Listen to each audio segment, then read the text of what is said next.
ద్వారా కట్ చేసి దాంట్లో ఉన్న అమౌంట్ దొంగలించుకోవడం జరిగింది. దీంట్లో 10 లక్షలు మొన్న పెట్టారని చెప్పి తెలిసింది. దాంట్లో ఎంత అమౌంట్ పోయింది, ఎంత ఉంది అనేది సాయినగర్లో తేలాల్సింది. అక్కడ 20 లక్షలు పెట్టారు. అందులో 2 రోజుల క్రితం పెట్టారని చెప్పారు. అందులో ఎంత అమౌంట్ ఉంది, ఎంత అమౌంట్ విత్డ్రా అయింది అనేది మన సిస్టమ్ ద్వారా తెలుస్తుంది. ఇది most probably inter state gang, Rajasthan కానీ బీహార్ గ్యాంగ్ కానీ సస్పెక్ట్ చేస్తాము. గతంలో వీళ్ళు ఎక్కడ దొంగతనం చేస్తారు, సిలిండర్ దొంగతనం చేస్తారు, గ్యాస్ సిలిండర్ కట్టేసి పాత నిరస్తులు లాగా అనిపిస్తా ఉంది.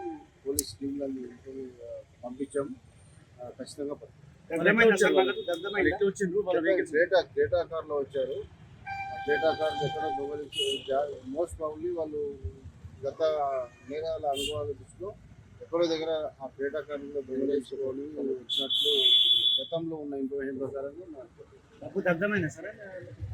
అది ఇన్వెస్టిగేషన్లో డబ్బు దగ్ధమైనట్టయితే ఏమనిపించట్లేదు. అది ఎంతమంది టీం వేసారు ఇప్పుడు వాళ్ళని వెతుకుతున్నాం. టీం వేసాం. ఎంతమంది వచ్చినట్టు భావిస్తున్నారు? 5 వచ్చారు. 5 కార్లో 5 వచ్చారు. సీసీటీవీ కొన్ని ద్వారా చూస్తాం.